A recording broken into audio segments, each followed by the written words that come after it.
குற்றம் சாட்டப்பட்ட நபர்களை போய் நீ பேட்டி எடுத்தீங்கன்னா அவங்க ஆமா நாங்க குற்றம் செய்யலன்னு தான் சொல்லுவாங்க. நீ சொல்றல்ல அவங்க எல்லாமே சொந்தக்காரங்க, சித்தப்பா தாத்தா மாமான்னு சொல்றல்ல, அந்த பரதேசிங்க தான் அந்த பெண் குழந்தைகளை மிஸ்யூஸ் பண்ணியிருக்காங்க. அதாவது நீ கேட்கலாம், உன்ன மாதிரி ஆட்கள்லாம் ஏன் அந்த பொண்ணுக்கு தெரியாதான்னு கேட்கலாம்.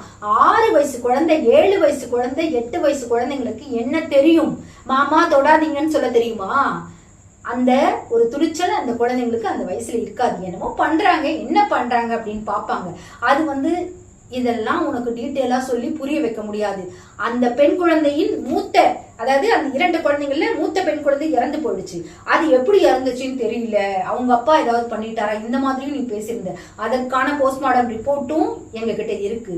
அந்த பெண் குழந்தை எப்படி இறந்துச்சு, வயிற்று வலியில இறந்துச்சு, அதற்கான டீட்டெயில்ஸும் எங்க கிட்ட இருக்கு. தேவையில்லாம அந்த வழக்குல நீ ஒரு பெரிய கண்டுபிடிச்சு அந்த 15 பேருக்கும் தண்டனையை ரத்து செய்ய வைக்க போறேன்ற மாதிரி சபதம்லாம் எடுத்தீங்கன்னா